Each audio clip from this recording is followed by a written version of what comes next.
السلام علیکم سامعین کرام، حضور صلی اللہ علیہ وآلہ وسلم کے بیان کردہ واقعات میں سے ایک واقعہ حضرت عبداللہ بن عمر فرماتے ہیں کہ میں نے رسول صلی اللہ علیہ وآلہ وسلم سے سنا، آپ صلی اللہ علیہ وآلہ وسلم فرما رہے تھے، تم میں سے پہلے کسی امت کے 3 آدمی سفر کو روانہ ہوئے، راستے میں رات گزارنے کے لیے ان کو ایک غار ملا اور وہ اسی کے اندر داخل ہو گئے۔ اتفاق سے پہاڑ کی ایک چٹان پھسلی اور غار کے منہ پر آ گئی اور باہر نکلنے کا راستہ بند کر دیا۔ صبح کو بیدار ہو کر جب انہوں نے اس خوفناک مصیبت کو دیکھا، انہوں نے آپس میں کہا، اس چٹان کی آفت سے تم کو بذریعہ اس کے اور کوئی چیز نجات نہیں دے سکتی کہ تم سب اپنی اپنی زندگی کے سب سے اچھے اور نیک عمل کا واسطہ دے کر اللہ تعالیٰ سے دعا کرو، وہی اس کو ہٹا سکتا ہے۔ اور ان میں سے ایک نے کہا، اے اللہ، تو جانتا ہے کہ میرے بہت بوڑھے عمر رسید ماں باپ تھے اور میں روزانہ ان سے پہلے اپنے کسی بھی بچے، لونڈی، غلام کو شام کا دودھ پینے کے لیے نہیں دیا کرتا تھا، پہلے ماں باپ کو پلاتا پھر اوروں کو۔ اتفاق سے ایک دن میں چارے کی تلاش میں ریوڑ کو ساتھ لیے بہت دور نکل گیا اور اتنی رات گئے گھر واپس آیا کہ وہ انتظار کرتے کرتے بھوکے سو گئے۔ میں حسب عادت فوراً ان کے لیے بکریوں کا دودھ نکال کر لایا تو ان کو گہری نیند میں سوتا ہوا پایا۔ میں نے ان کے آرام کے خلل سے ان کو جگانا پسند نہ کیا اور ان سے پہلے بیوی بچوں وغیرہ کو دودھ پلانا گوارا نہ کیا۔ رات بھر ان کے سہرانے دودھ کا پیالہ ہاتھ میں لیے کھڑا رہا اور ان کے جاگنے کا انتظار کرتا رہا۔ بہرحال جب وہ بیدار ہو گئے اور انہوں نے اپنے حصے کا دودھ پی لیا تب ہم سب نے پیا۔ اللہ، اگر میں نے ماں باپ کا یہ احترام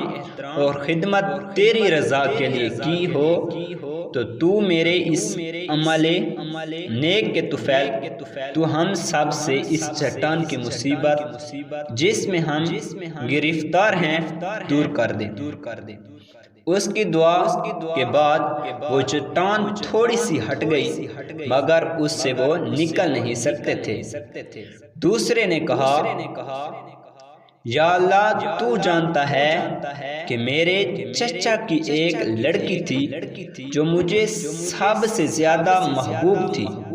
میں نے اس کو اپنی ہوس کا شکار بنانے کے لیے اس پر کافی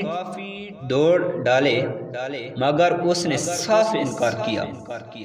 یہاں تک کہ اتفاق سے وہ مامائے اپنے خاندان کے شدید ترین قحط میں مبتلا ہو گئی۔ فقراء افسلاف سے مجبور ہو کر وہ میرے پاس مدد مانگنے آئی تو میں نے اس کو 120 دینار سونے کے سکے اس شرط پر دینا منظور کیے کہ وہ مجھے تنہائی میں اپنے نفس پر قدرت دے۔ وہ مجبوراً اس پر آمادہ ہو گئی، یہاں تک کہ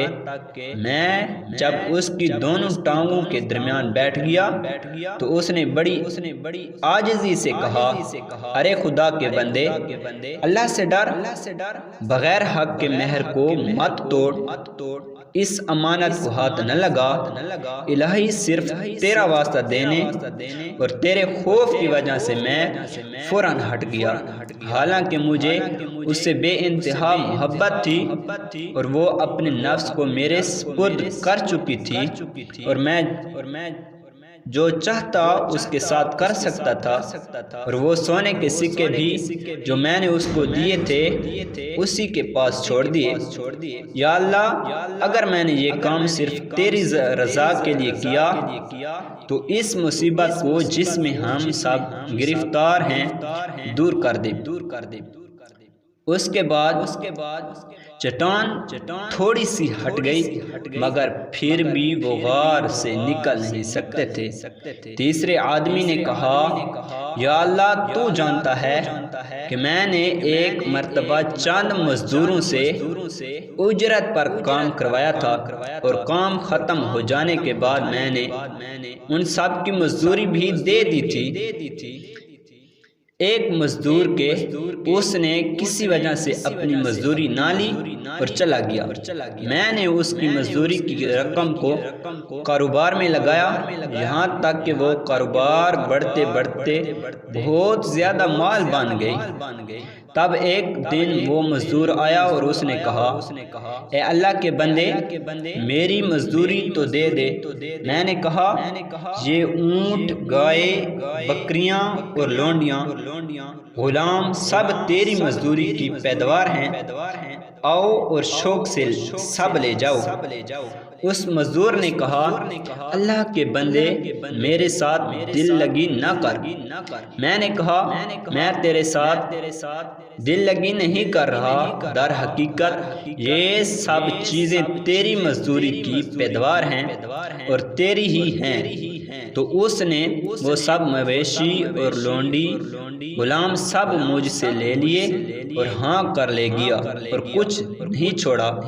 یا اللہ اگر یہ کار خیر میں نے صرف تیرے لیے کیا ہے تو اس کے طفیل تو اس مصیبت کو جس میں ہم سب گرفتار ہیں ہم سے دور کر دے۔ چنانچہ چٹان غار کے منہ سے بالکل ہٹ گئی اور وہ اطمینان سے باہر آ گئی۔